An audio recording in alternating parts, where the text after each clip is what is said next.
What is up, guys? It is your resident jester here from Corrupted Studios, and today I'm going to talk to you guys about Warface. Now, if you don't know what Warface is, it's a free first-person shooter. It's a multiplayer co-op game only. It's a good mix between COD and Battlefield. It's got a full class system, so you got the rifleman, the sniper, engineer, medic. There's 3 different game modes, which are team deathmatch, free for all. And then there's a game type where you have to plant a bomb. I think the thing's just called plant the bomb. And it doesn't have many maps, which in a sense is a good thing. Now today I thought I'd tell you guys about my thoughts on this game.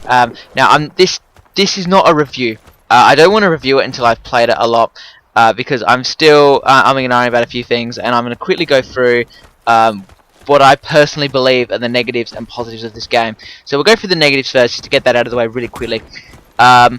Bullet lag and death lag. And what I mean by these is that when you kill someone, it'll take about 5 seconds for them to die. And I know through talking to people through Game Chat and through the community, that they've been killed by these people that should have died, and then they'll just magically fall to the ground dead, and you've killed them. Now bullet lag, I've personally never experienced bullet lag, but I know that through playing with lots of people. And talking to them about some of the issues that they find with the game and some of the positives that they're finding, that that they will shoot someone directly, and then they'll move slightly to the left, and then the bullet will miss them because it hasn't gone off straight away. Connection difficulties. I was finding this hard when I very first downloaded the game, and I only downloaded this game a week ago. When I first tried to join games, it would keep on disconnecting me from the Warface servers. There was nothing wrong with my internet on my end, because everything else was working around me. And keep in mind that I've got I've got computers, I've got phones, and they're all connected, and there's nothing wrong with them. So therefore, I can pretty much guess that it's a Warface issue more than anything else. And then when you would get into a game, within about 2 minutes, you would say, "Oh, you've got issues connecting to the servers," and then it would send you back to the main menu. It's like, nope, we're not gonna with that. That was very annoying. The other issue I have, and I'm gonna tell you this why in a sec. There's no real reward for leveling up. So when you're playing a game like a Call of Duty or most multiplayer games, I won't say all, but I will say most multiplayer games, they will give you a reward for leveling up. Whether that is that you obtain, like you can gain the opportunity to buy a new gun, or new attachments. You get some sort of reward. So when you level up, you feel like you've done something. But in this, now I could be wrong, and someone please correct me if I am wrong in the comment section below. But whenever I've leveled up, I don't believe I've got anything except for a new little symbol and a new number. That's all I feel like I've got. Now that's the negatives out of the way. Now I'm going to talk about the positives here. In Warface, you have the ability to slide for a small period of time. Now I believe personally that this adds an extra layer to the combat in whether it's the co-op or the multiplayer, just based on the fact that slide kills look awesome, and that you feel awesome when you've done one. And what's good about it is, right, if you're running towards someone and you slide and they don't, they're going to have been aiming for the head. It takes from my experience, it takes a few seconds to kind of register that, oh my god, they've gone into a slide, I better shoot downwards. And by the time you do that, you're gone. Especially with if you're facing someone with a shotgun, it can get annoying, because and it's really good for shotguns as well. In case, just a little quick tip is that if you slide, you've therefore covered a bit of distance, because I've kind of found that sliding is you go quite quickly as you're sliding. I'm not going now. The thing I'm about to say here, I'm not paying out any other game or any other community. I'm just gonna put that out there now before I say this. But for some reason, the people that play Warface are really good guys. I have not encountered a single dickhead on Warface as of yet, and I'm sure there are. I'm not saying there isn't, but every single person I've talked to has been really welcoming, and as I said before, I've met people off this game, and I've spoken to them about what they believe is good and bad. I've played with them, and I've had a few really good laughs with people on Warface, and I think that's a credit to Warface. It does give an environment. You have elements like co-op, which encourage you to work together, because otherwise you're going to die. And as well, you have to have impossible. You have to, no matter what you're playing, except for obviously free for all. You know, if anyone played Army of Two, you'll remember that you had to, you know, both of you had to, in order to climb up huge things. I'm trying to think of the right word, but I can't.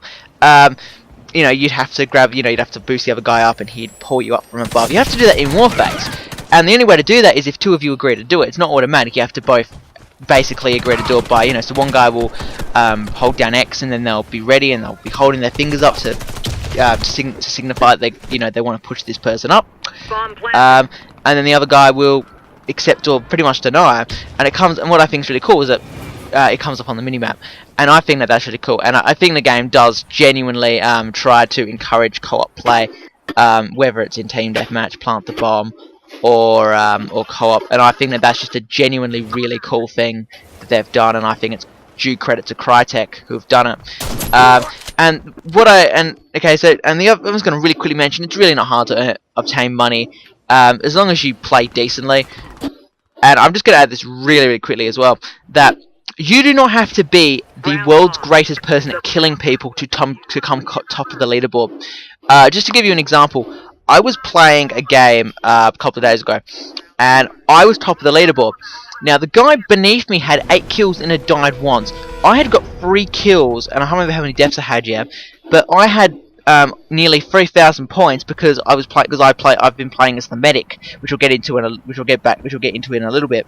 And basically, I was just resurrecting people and healing people, and that just gave me the huge pointage boosts.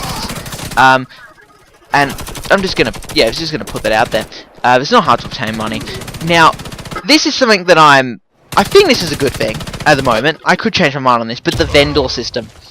Now, if you don't know what this is, or if you haven't encountered it, or if you haven't realised what this is, think of it as pretty much 3 skill trees. So, you can choose to either unlock weapons, weapon attachment, or armour, and you can change whenever you want. Now, this, I think, should be kind of coupled with the levelling up, but it isn't. It's a separate system, which is cool. But I think it's a good thing. But what I think is really cool is, right, so you'll have one guy who's gone down the armor tree, and one guy that's gone down the weapon tree. And, you know, it'll be an even match. So I'm pretty sure it's a good thing, but I'm going to have to play the game a lot more to kind of work out in my head if it's a good thing. Now, the only thing that I'm completely neutral on is the medic class. Now, I played this for one reason in the start. Because I like playing support characters, because I know I'm not the best. I know I'm not the world's best gunner. But the one question I have is why does the medic have the shotgun? Just because I feel it should have an SMG. I feel like they've got the weapons mixed up between the engineer and the medic at this very moment. That's kind of what I'm pretty sure, and I'm pretty sure they got that mixed up. I think the engineer should have the shotgun, and the medic should have the SMG. And I'll really quickly explain to you why I personally believe that this is the case. So when you're using the medic, how I play it is that I stay behind everyone else, because the idea is they're gonna die, so I'm gonna be able to quickly. Because I'm at the back, I don't therefore die, which means I can therefore revive them. And you would kind of, and if you have an SMG, that promotes that kind of play. It promotes you being a support character, because you're able to fire off shots using a medium weapon to short range, depending on, of course, how you've done attachments and stuff. But to me, what a shotgun does, by putting it with the medic, it doesn't promote you playing as a medic. It promotes you running up ahead of everyone else and getting yourself killed or going on a big kill streak. And I just don't think that's how the medic class should be used, because it's not meant to be a class for killing people. That's what the rifleman, the sniper, and the engineer is to a degree, because that's kind of the engineer's been balanced out quite well, because it can be used as a support character. Now, guys, that's me done. I will do an update on this video. It'll probably be in the form of a review, or it might even be another thoughts on Warface video. But if you guys enjoyed this, feel free to subscribe, like, comment, and all of the usual stuff. Your Resident Jester is now signing out from Corruptor Studios. Have a lovely day, guys, and I'll catch you on the next video.